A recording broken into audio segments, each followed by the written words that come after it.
합의가 깨졌다라고 말씀을 하셨는데 다시 복원될 가능성은 없을까요? 2020년 이전의 세상으로 돌아간다? 저는 가능성 없는 얘기라고 생각합니다. 저도 자본주의 역사를 공부를 꽤 했다고 생각을 하는데 머리털나고 이런 얘기는 처음 들었어요. 이건 누구의 행태랑 똑같으냐면은 히틀러 정권이라든가 무솔리니 정권의 행태랑 똑같아요. 네. 국가 자본주의라고 하는 거는 자본주의는 자본주의인데 국가의 명령권이 시장 경제 룰을 찍어 누르는 명령권을 갖는 체제를 말한다. 말씀드린 대로 미국은 국민국가로서의 미국을 지키겠다고 하니까 북한의 핵이 미국 본토라든가 하와이를 건드리지 않는 한 남한은 굉장히 어려운 상황으로 갈지 모르겠으나 그것까지 미국이 굳이 신경 쓸 필요가 있느냐, 이게 저는 기본적인 태도라고 생각해요.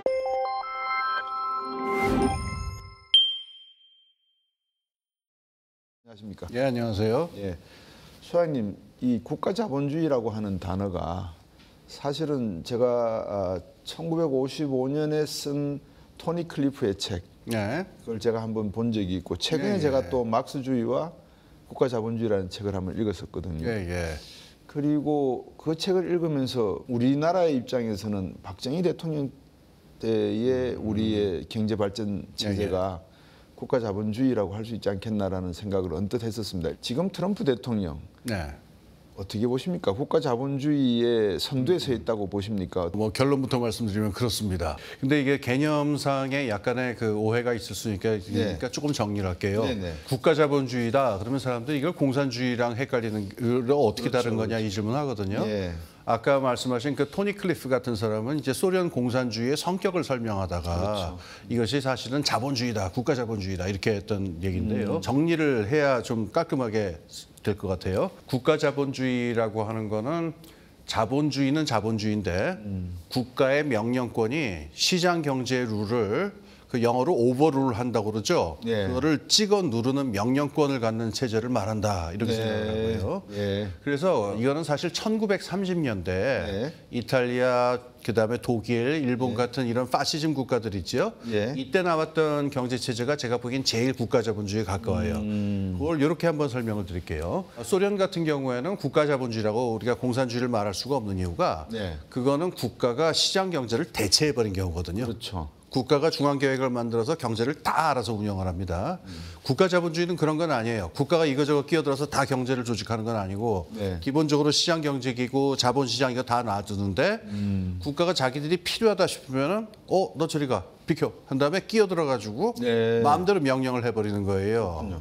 그래서 이렇게 본다면은 1930년대에 있었던 파시즘 경제라고 하는 게 중요하고 나중에 2차 대전 이후에 잠깐 나타난 게 프랑스에서 그 드골 대통령이 집권했던 1958년 이후에 이른바 드리지즘이라고 그 프랑스 말로 부르는 게 나타난 적은 있었어요. 그래서 이 국가 자본주의라는 말을 너무 넓게 쓰지 말고 시장 경제로 굴러가긴 하는데 필요하다 싶으면 국가가 그냥 아무 때나 끼어들어서 막무가내로 막 이리저리 명령하는 요걸 스테이트 캐피탈리즘으로 보자. 이렇게 해야 될 것 같습니다. 그러면 그거에 반대되는 말을 레저페어, 자유방임 이렇게 불러도 되겠습니까? 그렇습니다. 그 19세기식 그 자유방임주의도 그렇고요. 그리고 우리한테 익숙했던 지난 한 40년 동안의 글로벌 스탠다드다, 신자유주의다라고 부르던 시스템 있죠. 이것도 국가 자본주의하고는 완전히 그 상극인 체제라고 말할 수 있죠. 어떻게 보면 미국도 그렇고 한국도 그렇고 일본도 그렇고 광의적 해석에서는 국가 자본주의적 색채를 다 띄어가면서 근현대를 지나왔지 않나 하는 생각도 들거든요. 아베노믹스도 그런 것이고 레이거노믹스도 결국 그런 거지 않겠습니까? 근데 지금 그게 너무 도드라지게 나타나는 게 트럼프 대통령이 행정명령을 발동을 해서 인텔 지분 10% 내놔라. 한국, 일본 우리 4,500억, 3,500억 달러 투자하지. 앞으로 5년 뒤에 수익 나면 우리가 90 가져간다. 이렇게 하는 것도 완전히 국가 자본주의라고 할 수 있겠네요. 그렇습니다. 그러니까 그 중요한 점을 잘 지적을 하셨는데요. 제가 이 국가 자본주의란 말을 너무 넓게 쓰지 말자라고 하는 이유가 있는데 자본주의가 16세기에 생겨난 다음부터 국가랑 무관한 자본주의는 없었어요. 그렇죠. 말씀하신 대로 대한민국도 국가의 힘으로 성장했고 아베노믹스도 그런 건데 단 여기 중요한 차이점이 있습니다. 박정희 시대의 개발 시스템이라든가 그다음에 2차 대전 이후에 유럽이나 미국에 있었던 그 전후 자본주의 같은 경우에는 국가가 끼어들기는 합니다만은 두 가지 아주 중요한 특징이 있어요. 시장 경제의 기본적 룰을 존중하고 그것을 북돋는 게 목적이에요. 그래서 이게 두 번째 특징으로 연결되는데 예측 가능합니다. 네. 절대로 어떤 전횡을 부리거나 하지 않고 뭐 금리를 올린다든가 통화량을 조절한다든가 하는 부분에서 네. 일정하게 합의된 원칙하에서 제도화된 방식으로 국가가 작동을 하니까 자본시장에 계신 투자자분들 경우에는 당황하는 일은 없어요. 네. 불만, 불평을 가질 수는 있어도 이렇게 황당하게 아니 이거 뭐야 이렇게 되는 일은 없거든요. 네. 그러니까 이거는 국가자본주의라고 말하기 시작하면 뭐 다 500년 동안 국가자본주의겠죠. 근데 지금 언급하신 트럼프 대통령의 조치들을 보면은 저도 자본주의 역사를 공부를 꽤 했다고 생각을 하는데 머리털 나고 이런 얘기는 처음 들었어요. 투자의 수익을 90%를 가져간다든가 예. 그다음에 회사에다 보조금을 주니까 자기들이 지분을 가져가겠다라든가 예. 그다음에 관세를 이런 식으로 차등차등 해가지고 하는 건 저도 머리털 나고 완전 처음 보는 건데 이건 누구의 행태랑 똑같으냐면은 히틀러 정권이라든가 무솔리니 정권의 행태랑 똑같아요. 네. 그때도 만약에 경제학자들이나 경제 관료들이 뭐라 그러면은 그냥 주먹으로 다스려 버렸어요. 시끄럽고 내 시키는 대로 해 이렇게 네. 하는 거니까 예측 불가능합니다. 그리고 시장 경제의 룰을 존중하는 것도 아니에요. 네. 그래서 이걸 국가자본주의라고 보는 게 아주 적합하다 그런 말씀입니다. 저는 또 미국 생활을 좀 해봐서 네. 제가 감히 말씀을 드리면 이런 미국은 아니었거든요. 그럼요. 예. 이런 대통령 치하에서 사법부 의회가 이렇게 조용하게 머물러 있던 적은 없었던 것 같습니다. 예. 미국에서는 그런 이슈가 한때는 큰 논쟁이었습니다. 레이건 때는 작은 정부로 가야 된다. 네. 이제는 정부의 역할을 줄이고 시장이 알아서 하도록 레이거노믹스의 특징이 자유주의 원칙이니까. 근데 지금 트럼프 대통령 입장에서는 작은 정부가 아니라 정부가 전부 다 해야 된다. 예. 그런 입장이다 보니까 우리가 생각하기에 이 트럼프 대통령이 앞으로 히틀러의 비유를 주셨지만 정치 외교 질서에서 예. 이 트럼프 대통령이 의미하는 그 뭐라 그럴까 역사 속에서의 어떤 의미는 뭘까요? 예. 아마 소장님 고민을 해보셨을 것 같아요. 아, 예. 뭐 생각을 안 할 수는 없겠죠. 네. 제가 뭐 오해를 피하기 위해서 조금 말씀드리면은 나치 정권이라든가 예를 드는 거는 그 시스템, 그 정치 경제 시스템을 설명하려고 그런 거고 네. 제가 트럼프가 뭐 히틀러 같은 인물이다 이런 어떤 비난을 하려거나 그런 건 아닙니다. 네네. 그거는 뭐 각자 판단하실 일이고요. 예, 예. 트럼프라고 하는 인물이 의미하는 바가 뭐냐. 네. 여기서 저는 제일 하나 피했으면 좋겠는 게 있어요. 뭐냐면은 네. 예외적인 인물이다라든가 미국 헌정사에서 우연적으로 돌출한 사건이라든가 네. 그래서 이게 소낙비는 피하면 된다. 네. 그래서 한 3년, 4년 이렇게 지나고 나면은 우리가 알던 바의 미국으로 돌아가지 않겠냐 이런 생각하시는 분들이 있는데 저는 그렇게 보지 않습니다. 우선 트럼프라고 하는 인물이 그러니까는 굉장히 이제 과장된 어떤 액션이라든가 행동 같은 게 많아서 이게 좀 희화화되는 면이 있는데 네. 트럼프라고 하는 인물의 배후에는 지난 40년 동안 레이건 이후에 그 40년 동안 미국이라고 하는 사회를 떠받치던 어떤 하나의 거대한 사회적 합의 이게 완전히 무너졌다라고 하는 거를 뒤에 깔고 있어요. 그 사회적 합의가 뭘까요? 이거를 중도적 합의라고 얘기하는데요. 중도적 합의. 예, 이를테면 미국 정치의 경우니까는 공화당, 민주당으로 한번 얘기를 해볼게요. 예.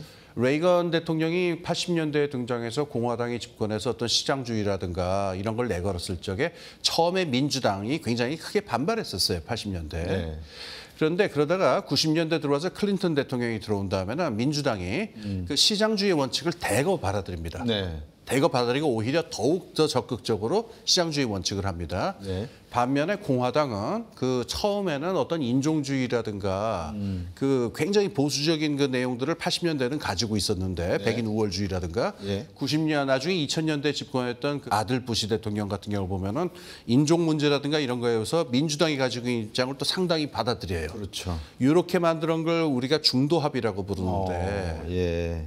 이것이 말하자면은 경제 정책에 있어서는 시장주의 정책, 그다음에 사회 정책에 있어서는 그 자유주의적인 색채, 네. 국제 외교 정책에 있어서는 국제주의, 보편주의에 입각한다. 네. 이런 것들이 결합되어 있는 게 지난 한 30년 동안 우리가 알고 있던 바의 미국 사회의 모습인데 예. 이게 2010년대 중반에 사실 다 완전히 깨져버려요. 그래서 오바마 대통령 임기가 끝나고 처음에 다 힐러리 클린턴이 대통령이 당선이 될 줄 알았는데 네. 엉뚱하게 트럼프라는 인물이 당선이 되잖아요. 네. 요때가 바로 30년 동안의 미국의 사회의 근간을 이루고 있던 사회적, 정치적, 경제적 합의가 다 깨진 순간이다. 네. 그래서 사실은 2020년 특히 코로나 위기, 네. 코로나 위기를 때를 지나고 나면은 우리가 알고 있던 바의 미국은 사실 사라지고 가지고 정치, 경제, 사회 문화할 것 없이 완전히 새로운 미국이 나타나고 있는 상황이다. 그것을 어떤 인터페이스라고 할까요? 그 맨 앞에 서 있는 인물이 트럼프니까 우리가 트럼프만 봐서는 안 된다. 트럼프 뒤에 있는 미국 사회의 거대한 변화를 바라봐야 된다. 그렇죠. 이렇게 생각을 합니다. 예.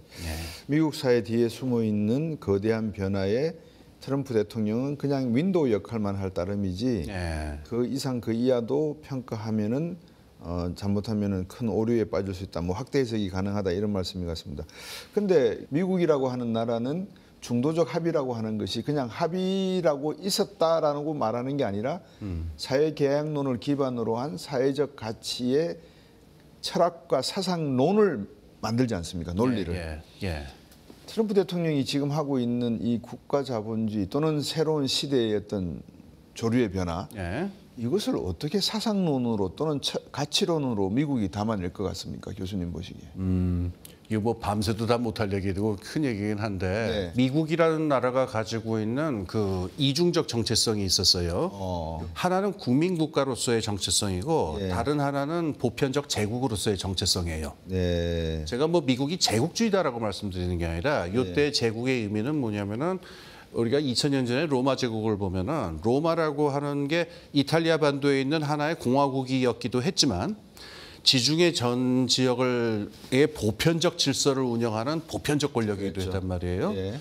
근데 미국이란 나라가 출발할 때는 분명히 이 미국 백인들을 중심으로 하는 국민국가로 출발을 했는데 20세기 들어오면 이게 전 세계의 질서를 관리하는 제국이 됐단 말이에요. 그렇죠. 루즈벨트 대통령 이후에 바이든 대통령까지도 그랬습니다. 네. 미국 민주당은 아직도 그걸 요구를 하는데 우리가 보편적 제국으로서의 역할을 해야 된다. 평화도 지켜야 되고 통상 질서도 지켜야 되고 달러도 공급해야 되고 네. 트럼프가 대표하고 있는 흐름은 이거에 대한 전면 부정이에요. 오. 더 이상 이거 안 한다. 우리 재미 못 봤다. 익스트림 원로주의에 가깝겠네요. 그런 면이 있죠. 먼로주의하고 또 다른 면이 있는데 네. 그거는 지금 설명하면 너무 복잡해지니까 예. 먼로주의하고 비슷한 면이 있습니다. 그러니까 우리는 무엇보다도 제국이고 세계 질서고 세계 평화고 모국 간에 기본적으로 우리는 미국 백인들을 중심으로 한 국민국가다.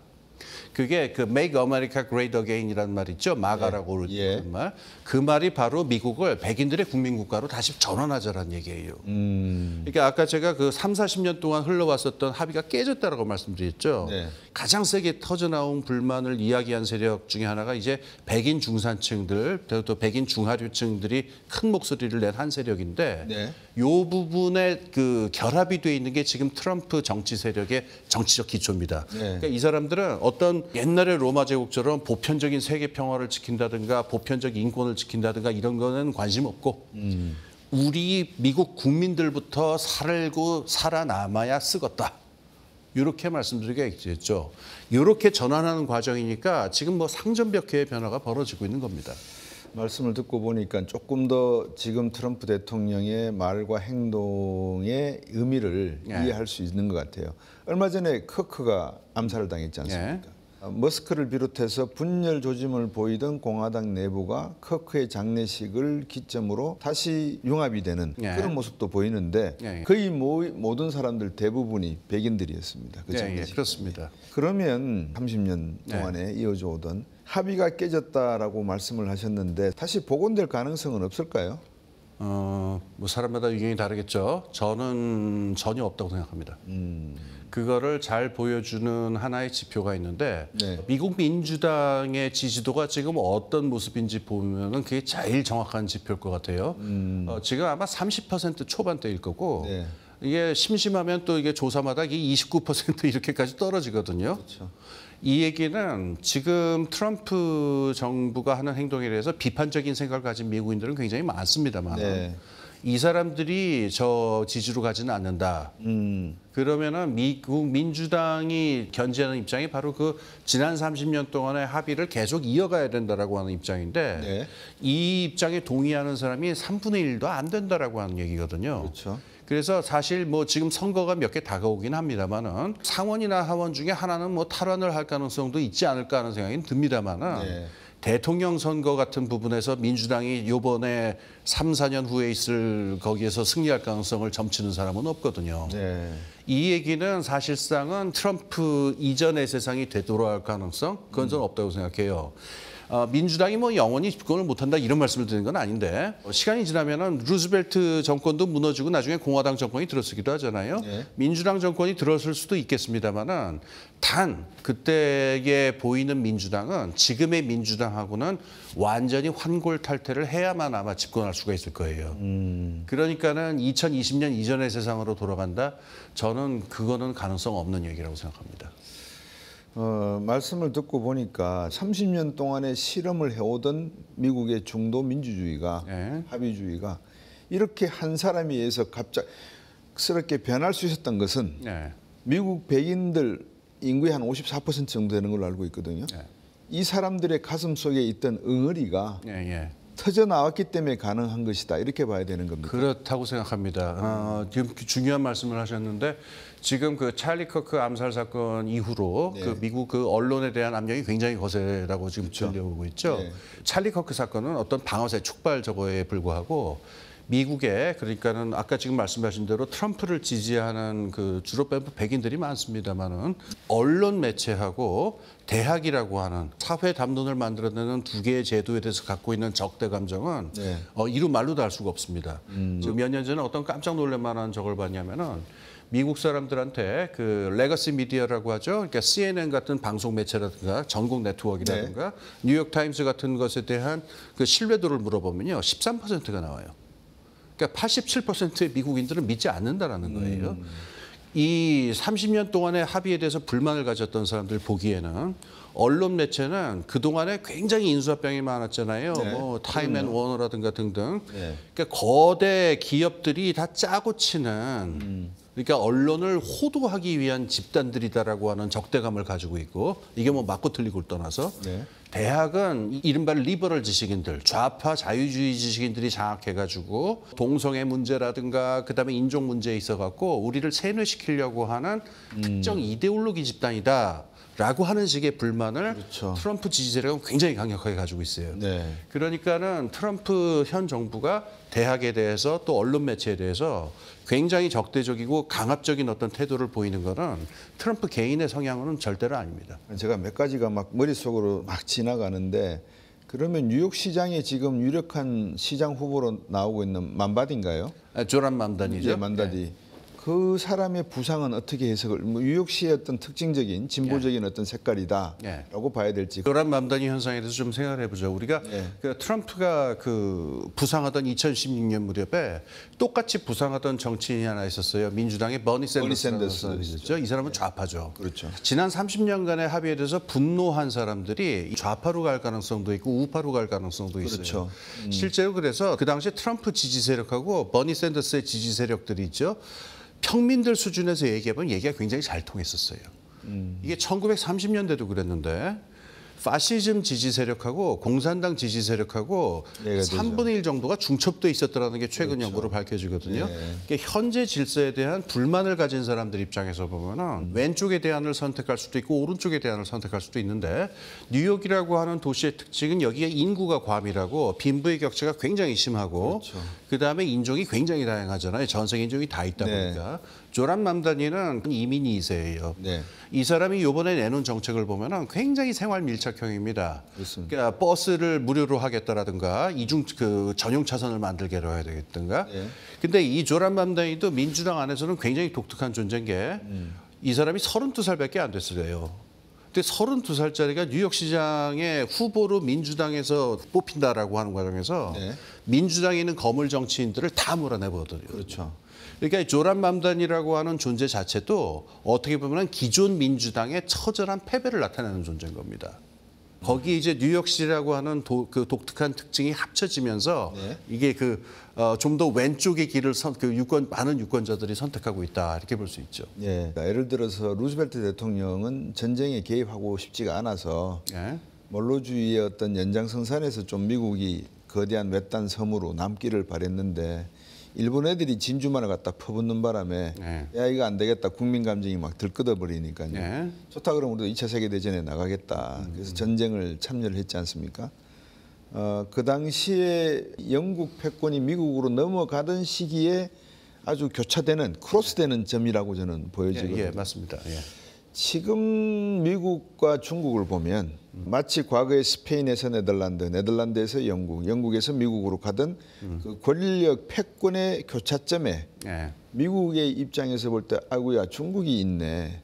그러니까 우리가 우리의 아이덴티티를 예. 바로잡지 않으면 이거는 중국에게 언젠가는 밀릴 수도 있겠다라고 하는 생각 아니면 정책 그것도 한 요인이라고 볼 수 있을까요? 뭐 명백하게 그 요인이죠.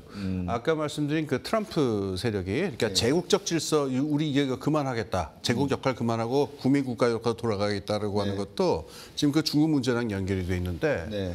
트럼프 지지 세력은 어떤 피해 의식이 있냐면은 미국이 그동안 제국적 질서, 그러니까 자유무역 질서라든가 세계 평화라든가 이거를 유지하느라고 어마어마한 희생과 돈과 인명을 갖다 바쳤는데 그렇죠.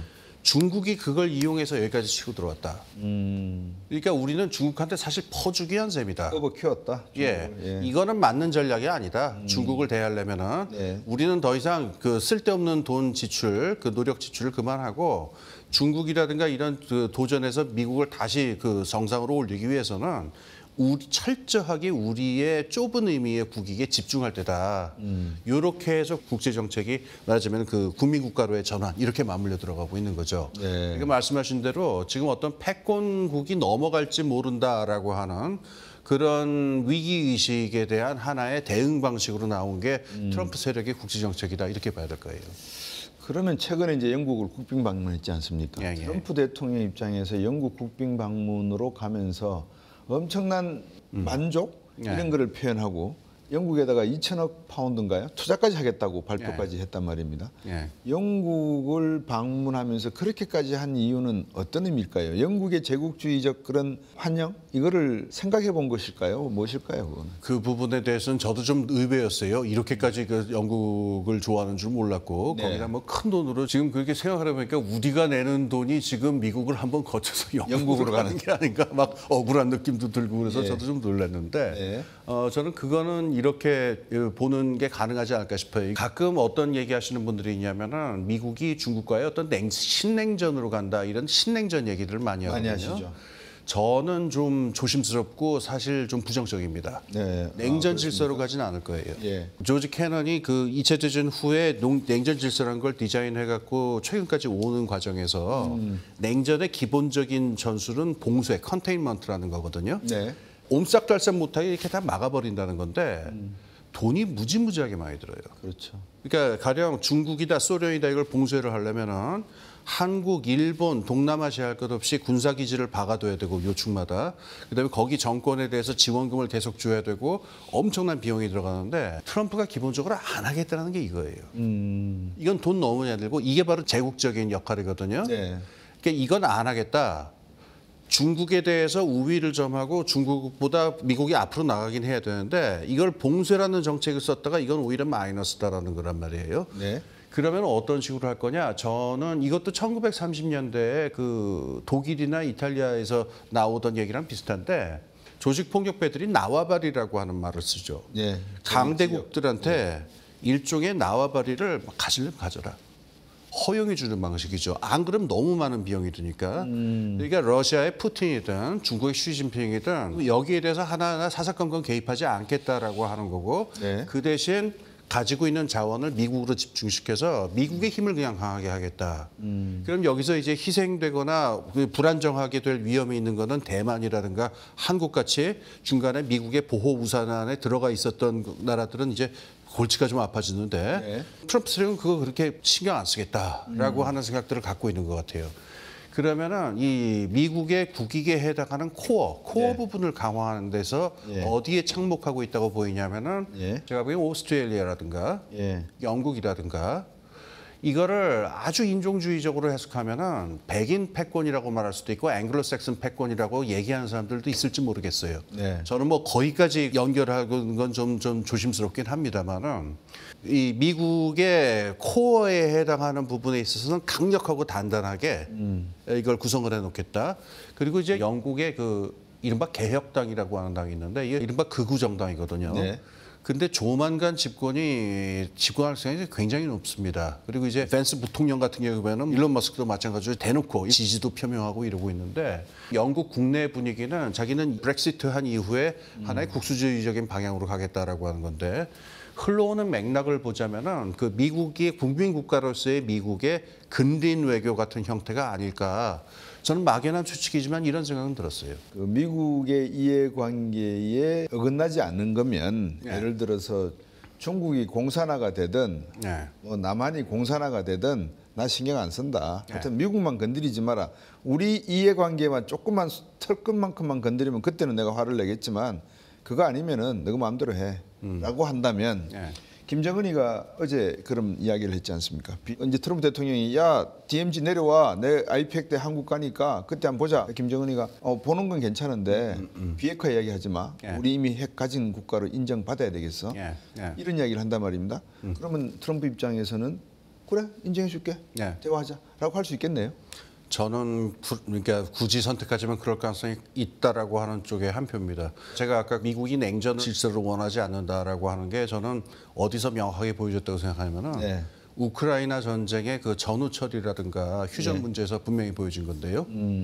옛날에 냉전적 질서에서 보자면은 우크라이나라고 하는 나토하고 러시아가 완전히 맞닿는 지역에 있기 때문에 옛날에 바이든 정권 같은 마인드셋을 가지고 있다고 한다면은 이거 내줄 수 있는 부분이 아니에요. 근데 이 부분에서 지금 트럼프가 보이고 있는 태도는 뭐냐면은 나토 따위는 신경 안 쓴다. 이 푸틴이 뭐라고 하는 쪽을 그걸 딜을 잘하는 게 중요하다 이런 태도가 되는데 네, 네. 여기서 기존의 냉전 전략은 벌어지거든요. 네. 그러면 똑같은 구도를 갖다가 한반도로 데리고 왔을 적에 네. 오바마 때도 그렇고 바이든 때도 그렇고 북핵은 용납할 수 없다라고 하는 굉장히 확고한 전통적이죠. 원칙이 있었어요. 네. 왜냐하면 그게 단순한 레토릭이 아니고 냉전적인 어떤 그 구도라고 하는 거에 봤을 적에 이건 힘의 균형을 완전히 무너뜨리고 새로운 국면으로 가버리기 때문에 용납할 수 없는 건데 말씀드린 대로 미국은 지금 코어 국민국가로서의 미국을 지키겠다고 하니까 북한의 핵이 그 미국 본토라든가 하와이를 건드리지 않는 한 남한은 굉장히 어려운 상황으로 갈지 모르겠으나 그것까지 미국이 굳이 신경 쓸 필요가 있느냐 이게 저는 기본적인 태도라고 생각해요. 네. 하나 더 있습니다. 트럼프가 개인적으로 꿈꾸고 있는 건 노벨 평화상인데 노벨 평화상을 노리는 과정에서 굳이 김정은 정권하고 각을 세우는 게 뭐 득이 되겠느냐 저는 뭐 그런 것 같지는 않아요. 잠시 지역을 프랑스로 한번 돌려보겠습니다. 두골이 어떻게 보면 자기가 지금 프랑스를 위해서 모든 것을 다 하고 있는데 네. 왜 프랑스 국민들의 내 뜻을 못 헤아리냐. 아마 두골 대통령이 트럼프 대통령 옆에 있으면 무릎을 탁 치면서 야 내가 이렇게 했었어야 되는데 총리고 뭐고 필요 없고 일단 대통령이 정치 외교 군사의 수반이니까 내가 다 정리할게. 아마 두골 대통령이 그런 성격과 인품은 가지고 있었지 않을까 싶거든요. 어떻게 보십니까? 뭐 개인적인 성격 인품은 잘 모르겠고 근데 그 경제적인 맥락에서 중요한 유사점은 있습니다. 드골이 정치 일선에서 떠나라고 했다가 네. 1958년에 뭐 쿠데타까지는 아닙니다만은 굉장히 급격하게 다시 정권을 잡거든요. 네. 그 배경에 뭐가 있냐면은 프랑스의 산업 구조의 낙후성이 있어요. 프랑스가 이 인프라 투자라든가 중화공업에 대한 투자가 거의 안 돼가지고 1950년대 초까지도 거의 20세기 초의 산업구조가 그대로 유지가 되고 있으니까 이랬다간 프랑스가 망하겠다 싶으니까 집권을 한 다음에 그 프랑스 말로 디리지즘이라고 하는 건데 네. 국가가 명령하는 겁니다. 아까 우리가 국가자본주의 얘기했습니다마는 그래서 이걸 중화공업 시스템이나 산업 그 구조를 갖다가 혁신하기 위해서 국가가 일렬적으로 명령을 한다라고 하는 굉장히 강력한 국가 체제를 했는데 네. 트럼프가 집권을 하게 된 배경에도 우리가 참목해야 되는 중요한 게 하나 있어요. 뭐냐면은 많은 사람들이 놀란 게 있는데 그 이른바 하이테크라고 그러죠. 빅테크라고도 하고 이 실리콘밸리랑 많이 연결이 돼 있는데 우리가 전통적으로 실리콘밸리에 있는 사람들은 민주당하고 친하지 이 사람들이 트럼프를 지지한다 굉장히 놀란 사람들이 많죠. 지금 전 세계적인 산업 구조에 어떤 걸려 있는 현안이 뭐 AI도 있고 로봇도 있고 여러 가지가 있어서 산업 구조의 일대 대전환이 필요한 상황이에요. 저도 최근에 그 신문 기사들을 보고 깜짝깜짝 놀랐는데 여기에 투자되는 돈도 어마어마하고 네. AI도 어마어마하게 돈이 들어가고 돈뿐만이 아니라 어떤 제도적인 인프라 같은 거 무형적인 인프라라든가 이거를 국가가 도와주지 않으면은 전혀 앞으로 나갈 수가 없는 상황에 지금 봉착해 있어요. 네. 그러니까 빅테크 세력들 중에 많은 사람들이 저는 이걸 개인적으로 메가 프로젝트라고 부릅니다만은 네. AI라든가 로봇이라든가 바이오 혁명이라든가 이런 것들을 강하게 추진하기 위해서는 강력한 국가의 지도력이 필요하다. 그래서 국가 자본주의를 필요로 하는 측면들이 있어요. 그래서 네. 빅테크 세력이 트럼프의 중요한 지지력의 한 축이 돼 있잖아요. 네. 그 지점에서 1950년대 말에 드골하고 지금의 그 트럼프 세력하고는 산업 전환의 어떤 물적 토대와의 연결이라는 점에서 비슷한 점이 있다고 봅니다. 최근에 트럼프 대통령의 이민 정책, 최근에 이제 H-1B 비자 받으려면 예. 1,000불이 아니라 10만 불을 내라. 아까 말씀 주신 소위 말해서 백인 중심의 국가로의 복원을 의미하는 예. 하나의 감춰진 전략, 예. 행간을 잘 읽어보면은 예. 미국의 방향성은 이제 백인 중심의 사회를 다시 만들겠다라고 하는 것에 이민 정책도 있고 관세 정책도 있고 외교 정책도 존재한다. 이렇게 해석하면은 틀림이 없겠네요. 그러니까 저는 이게 아주 전형적인 예라고 생각하는데 전문직 비자를 뭐 1억 4천만 원씩 내라 그러면은 그 중국 사람들, 인도 사람들 다 나가라는 얘기인데 얼마나 똑똑한 분들이 많습니까? 이분들 빠지면은 미국의 그 어떤 하이테크나 이 부분 그게 유지가 되겠어요? 그렇죠. 그러니까 이게 우리가 어떤 경제적인 합리성을 내세워갖고 생각하면 도저히 납득이 안 가는 일이고 요번에 그 현대 공장 그 급습 조지아, 사건도 예. 그렇고 조지아 공장도 그렇고 경제적인 논리로 생각하면 도저히 이해가 안 되는 일인데 벌어진단 말입니다. 이런 저거의 배후에는 국민국가로의 전환이라고 하는 경제적인 논리를 뛰어넘는 논리가 존재한다. 이래야 이런 상황 전개가 아마 이해가 될 겁니다. 미국 국민들이 아무리 트럼프의 백인의 정신을 다시 복원하자라고 하는 복고풍에 동의를 하고 열광을 한다 하더라도 군대를 동원해서 워싱턴을 활보하게 하고 시카고 시장이 반대하고 있는 일리노이 주지사가 반대하는 시카고에다가도 주 방위군을 보내겠다 그러고 이런 행위에 대해서 그 누구도 한마디 말을 안 하고 있는 트럼프의 말과 행동에 딴지를 걸거나 제언을 할 사람이 없다 이렇게 해석을 해야 되겠습니까? 뭐 여러 측면이 있겠습니다만은 제가 강조하고 싶은 거는 아까 제가 미국인들이 언론 매체라든가 대학에 대해서 불신을 갖고 있는 많은 숫자의 사람들이 그러고 있다는 말씀을 드렸는데 헌정 체제에 대한 불신도 거의 꼭지에 차 있다라는 점을 우리가 기억을 할 필요가 있어요. 원인을 따지면 이제 오바마 정권 때로 잠깐 거슬러 올라가야 되는데. 네. 미국 사람들이 그 미국의 헌정 정치를 어떻게 이거를 대해서 뭐 다는 아닙니다. 많은 숫자의 사람들이 이렇게 본 계기가 한마디로 얘기하면은 입법, 사법, 행정부의 삼권 분립도 그렇고 그다음에 그 주정부나 연방 정부의 그 복잡한 체계, 미국 헌법의 복잡한 체계가 겉보기에 이거에 불과하고 안에서는 지배 엘리트들이 다 짜고 치는 고스톱이다라고 하는 그런 인식을 갖고 있다라고 하는 거 우리가 기억할 필요가 있어요. 많은 사람들이 그 인식을 갖고 있습니다. 이게 이른바 딥스테이트라고 하는 얘기가 되는데 이거는 트럼프 세력뿐만 아니라 버니 샌더스 세력도 비슷한 얘기를 합니다. 네. 기존 체제에 대해서 불만을 갖고 있는 사람들은 미국을 실제로 통치하고 있는 거는 헌법과 민주주의가 아니고 이 대기업하고 그다음에 할리우드도 거기 들어가는데 이 지배 세력, 소수의 지배 세력이 속에 들어가 가지고 미국이라는 사회를 실질적으로 다 좌지우지하고 있다. 그러니까 헌정을 갖다가 지킨다라고 하는 거는 이건 코미디에 불과하다라는 인식을 가진 사람들이 굉장히 많고 이들이 트럼프 지지자랑 연결이 돼 있거든요. 그래서 지금 말씀하신 대로 트럼프가 미국 헌정 체제를 갖다가 막 그야말로 휘젓고 다니고 있습니다만은 여기에 대해서 반작용이 크지 않은 이유를 하나 든다면은 이거에 대한 불신이 굉장히 컸다. 이 부분도 우리 지적할 필요가 있어요. 레이 다일로가 국가가 이 패권을 교체하는 과정 속에서 나타나는 특징 중에 하나가 부채가 증가하면 예. 이 재정 적자의 문제가 결국은 패권의 이양으로 넘어간다. 영국도 2차 세계대전, 1차 세계대전을 겪으면서 예. 패권을 미국에 넘겨준 것도 재정 부채였죠. 전쟁을 하다 보니까 군자금이 필요하니까요. 예. 미국도 냉전 체제 속에서 수많은 재정을 지출해 왔고 제가 볼 때는 그거 많이 할 기회가 없었던 것 같습니다. 트럼프 예. 대통령이 화도 많이 날 것 같아요. 우리도 잘 살아야지 이웃을 돕는 거지. 우리도 못 사는 주제에 이웃을 돕겠다는 게 말이 되냐. 어떻습니까? 지금 미국의 재정 부채가 37조 달러입니다. 예. 이 문제가 트럼프 대통령의 그런 생각과 가치에 어떤 영향을 주고 있을 거라고 보십니까? 제가 아까 그 일관되게 말씀드린 게 미국이 제공 역할 더 이상 안 하겠다. 우리 국민국가 하겠다라는 말씀이잖아요. 네. 이게 재정 적자 문제랑 직결이 돼 있죠. 제공 역할을 하기엔 너무 많이 들린 소리거든요. 그렇죠. 로마 제국도 사실 그래서 망했다라고 봐야 되는데 뭐 모든 나라 재정 적자 문제가 그렇지만은 이 소실점이라는 게 보여야 되거든요. 그러니까 일정한 시점이 되면 이게 만회가 가능하게 보이는데 그렇죠. 시간이 지날수록 이렇게 벌어진다는 게 확연하게 보이니까 이게 30년 이후의 위기가 지금 위기가 되고 그러면서 30년 국채 금리가 흔들리고 이렇게 되잖아요. 네.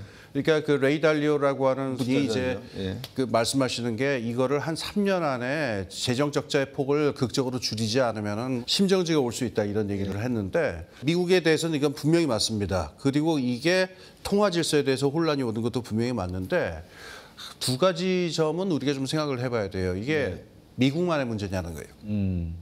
프랑스도 그렇고 제가 알고 있는 주요 선진 산업국들 중에 이 재정 적자 문제를 안고 있지 않나라는 저는 기억이 나지 G7 않아요. 국가들이 다 100% 넘습니다. 예. 우리나라가 굉장히 양호한 편이죠. 예. 여기에 대해서 도저히 불가항력적인 어떤 구조적인 문제가 있는데 이거는 미국에 국한된 게 아닙니다. 하나는 뭐냐면은 재정의 지출 측면에 있어가지고 구조적인 장애물이 되는 거는 이 고령화 측면이에요.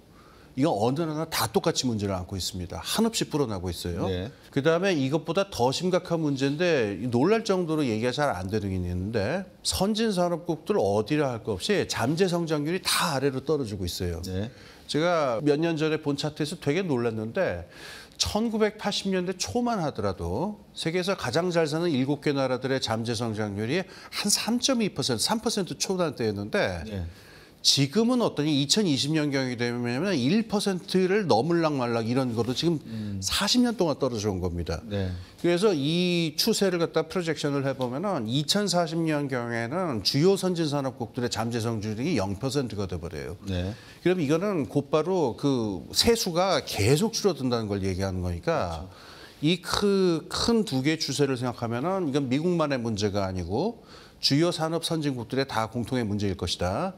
그다음에 요게 연결된 이제 두 번째 문제가 있는데 레이 달리오 그분이 이제 예측을 두렵게 예측을 하는 건 뭐냐면은 이 부채 문제가 심각해지면 결국은 이게 그 통화 가치의 하락으로 나타날 거다. 저금리 정책이 나타날 거고 환 가치를 떨어뜨리기 위한 정책이 나타나서 달러가 가치가 떨어질 거다라고 하는 얘기를 하는데 네. 이게 미국만 이러냐라고 하는 거예요. 그럼요. 그럼 이제 전 세계 주요 산업 선진국들에서 이 재정 적자의 문제가 만약에 통화 가치의 문제로 이런 식의 논리가 작동을 하게 된다면은 이때 모든 주요 산업국들은 다 국채 시장에서 국채 발행해 가지고 돈 끌어오려고 난리를 칠 텐데 통화 가치가 계속 떨어지게 되면은 이게 일대 혼란을 낳게 되겠죠. 네. 그래서 그 이거를 미국만의 문제로 보지 말고 전 세계 국채 시장 전체, 전 세계의 주요 국가들의 재정 적자의 그 일반적 추세로서의 문제 이렇게 좀 확장해서 생각해 보면 더 도움이 되지 않을까 이런 생각입니다. 그러면 이제 미국이라고 하는 글로벌 리더십, 20세기를 지탱해 왔던 그 글로벌 리더십이 지금은 다른 하나의 모습으로 바뀌어가는 상황이라고 한다면 우리도 빨리 어떤 다른 형태로 예. 바뀌어가야 되는 상황일 것 같거든요. 예. 시진핑 주석의 중국도 트럼프 못지않게 국가 자본주의 형태로 가고 있는 상황이고 일본도 아닌 것 같지만 가만히 놓고 보면 자민당 일당 독재가 거의 몇십 년 이어지고 있는 상황이고 러시아 푸틴도 마찬가지고요. 그러면 우리나라는 어떤 변화가 21세기에 이런 글로벌 구도 변화 속에 우리가 생각해야 되고 고민을 해야 될 점이 어디에 있다고 지금 보십니까? 저는 요새 1930년대 역사책을 많이 보는데 네. 너무 비슷한 것들이 많아서 지금 같은 상황에서 우리나라가 가지고 있는 그 어떤 핸디캡이랄까 장애 같은 게 있는데 우리가 전 세계 지정학에 있어 갖고 그렇게 큰 행위자가 못 돼요. 그런데 지금 신자유주의적인 지구화, 세계화는 지금 끝이 났고 그다음에 지금 펼쳐지는 국가자본주의 세계라고 하는 거는 지정학적인 논리가 제일 크게 작동을 하거든요. 네. 이러면은 여기서 아주 큰 플레이어들이 아닌 나라들은 취할 수 있는 선택지가 그렇게 많지 않아요. 그러면은 이 상황에서 생존의 길을 좀 성공적으로 모색했던 나라들이 1930년대에 있었는가?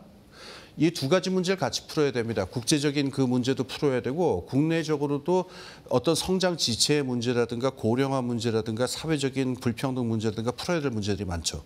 국내 문제, 국제 문제를 갖다가 지혜롭게 그리고 또 평화롭고 민주적으로 푸는 나라가 있었는가를 찾아보면은 1930년대 스웨덴 같은 경우를 우리가 생각해 볼 수가 있어요. 네.